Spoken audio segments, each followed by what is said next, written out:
Hello दोस्तों, नमस्कार। आप सबका स्वागत है आपके अपने यूट्यूब चैनल दवाई डिटेल्स में। आज हम बात करने जा रहे हैं एक ऐसी डिजीज़ के बारे में, ऐसी बीमारी के बारे में जो कॉमनली लगभग लोगों को होता ही रहता है, जिसका नाम है डायरिया। इसे डायरिया या अतिसार भी कहते हैं। भाषा में, आम भाषा की जो बोलचाल भाषा रहती है उसमें लोग इसको पेट झरना भी कह सकते हैं, पेट खराब होना भी कहते हैं।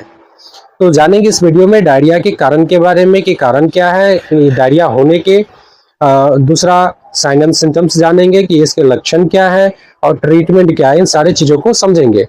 तो सबसे पहले बात करते हैं डायरिया के बारे में कि डायरिया क्या है। तो डायरिया एक कंडीशन है, एक स्थिति है जब किसी भी व्यक्ति को बार लूज मोशन होने लगती है, पेट खराब होने की स्थिति में पेट झरने लगती है, पैखाना जाना यानी स्टूल बहुत पतला होके, पैखाना बहुत पतला होके पास होने लगता है और कुछ ही देरों में बार होने लगता है। 5-10 मिनट की गैपिंग पे कई बार होने लगता है, उल्टी होने लगती है, एसिडिटी जैसा होता है, एब्डोमेन पेन यानी पेट की दर्द होने लगती है। तो उस स्थिति को, उस कंडीशन को ही डायरिया कहते हैं।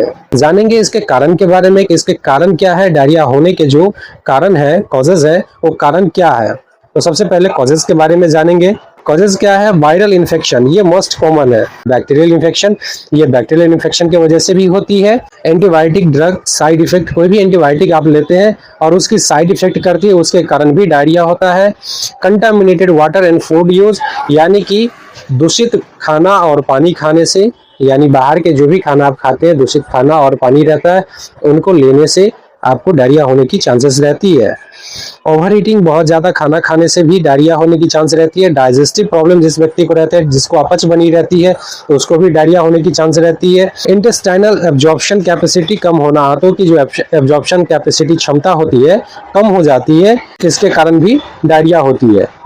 लीवर डिजीज, किसी को लीवर में प्रॉब्लम है, उसके कारण भी होती है। कॉन्स्टिपेशन, रिलीफ मेडिसिन का जो साइड इफेक्ट है, यानी कोई भी कॉन्स्टिपेशन को, कब्ज को दूर करने के लिए जो दवा खा रहा है और अधिक मात्रा में वो दवा खा लिया है, तो उसके वजह से भी होगा, उसके साइड इफेक्ट के कारण भी होगा। इन्फ्लामेटरी बाउल डिजीज, आईबीडी होता है, इन्फ्लामेटरी बाउल डिजीज होता है, जिसके वजह से भी होता है। माल एब्जॉर्प्शन सिंड्रोम की वजह से होता है। साइकोलॉजिकल स्ट्रेस एंड एंजाइटी, यानी कि दिमागी तनाव और डिप्रेशन की वजह से, यानी चिंता तनाव की वजह से भी ये डायरिया होती है। हार्मोनल इम्बैलेंस के कारण भी होती है, हार्मोन जब इम्बैलेंस हो जाती है उससे भी होती है। फूड एलर्जी, किसी को खाने की एलर्जी रहती है, कुछ चीज जो एलर्जी वाले कैटेगरी में आते हैं, तो उसकी वजह से भी लोगों को हो जाती है। आर्टिफिशियल स्वीटनर्स, तो उनकी वजह से भी होती है।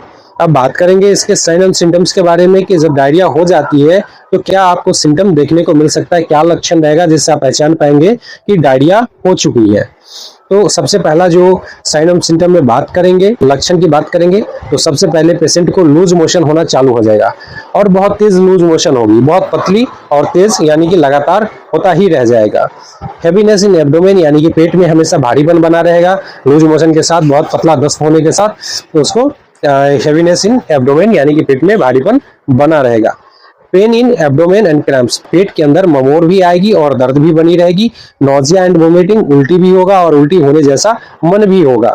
डिहाइड्रेशन होगा, चूंकि इसमें फ्लूइड की बहुत लॉस हो जाती है, इलेक्ट्रोलाइट्स की लॉस हो जाती है। जब भी डायरिया होता है तो उसमें स्टूल इतनी पतला होके और बाहर आने की वजह से फ्लूइड लॉस के कारण डिहाइड्रेशन हो जाती है। अगला फैटी एंड अनकॉन्शियसनेस, कई बार देखेंगे बहुत ज्यादा कमजोरी होगा, चक्कर भी होगा और यहाँ तक कि बेहोशी भी हो सकती है।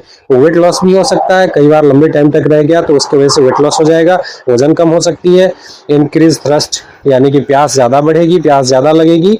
जब भी डायरिया होगा तो वो वीकनेस रहेगा, कमजोरी बनी रहेगी। ब्लड प्रेशर डिक्रीज होगा, यानी कि ब्लड प्रेशर जो है कम हो जाएगा। डिक्रीज यूरिनेशन, पेशाब आना एकदम बिल्कुल सी कम हो जाएगी, कभी पेशाब आना बंद हो जाएगा। पेशाब की जगह स्टूल ही इतनी पतला पास होगा, जो जितने भी पानी रहेगा पेट के अंदर वो सारा स्टूल से ही पास हो जाता है, तो पेशाब आना ही कई बार बंद हो जाता है। ब्लडी और म्यूकस फिल्ड स्टूल, यानी जब भी पैखाना करेंगे, पैखाना पास होगा तो वो उसमें कुछ रेड कलर का रहेगा, यानी कि खून का कुछ अंश आ सकता है, साथ में म्यूकस वगैरह भी रहेगा।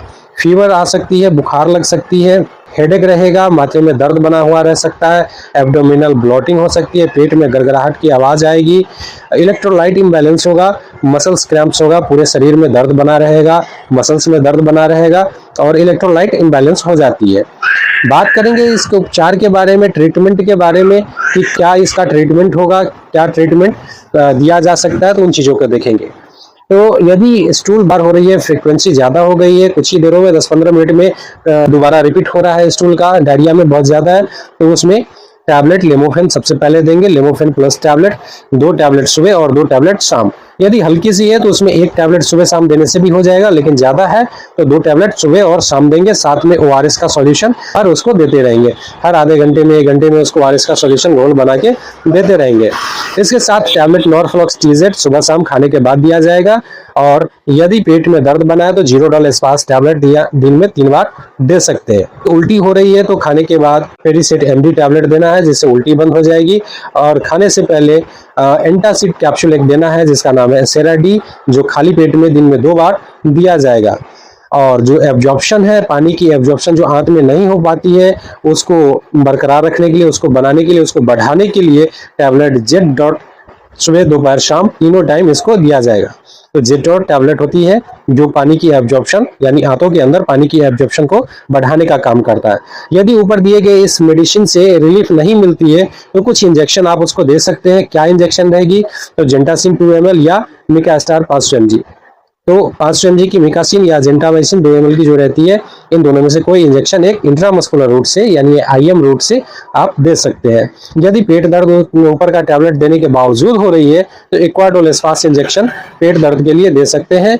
और उल्टी भी यदि हो रही है, उल्टी बंद नहीं हो पाई है, तो एमसेट इंजेक्शन उल्टी के लिए दे सकते हैं ताकि उल्टी बंद हो।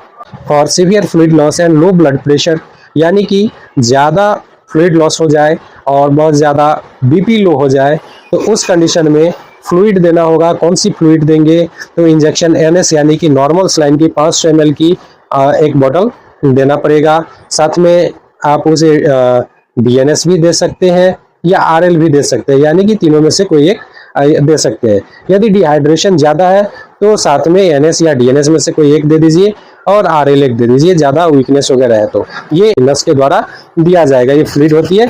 साथ में एक इंजेक्शन और इसको पड़ेगा, फ्लाइजिल नाम से आती है, 100 ml की फ्लूइड ही रहती है, तो ये सुबह शाम इसको देना ज़रूरी हो जाती है। तो ये थी डायरिया की पूरी जानकारी, ट्रीटमेंट के साथ लक्षण और कारण। वीडियो कैसी लगी? वीडियो पसंद आए तो वीडियो को लाइक करें, शेयर करें और ऐसे ही वीडियो आगे देखने के लिए चैनल को सब्सक्राइब कर ले और बेल आइकन दबाना ना भूलें।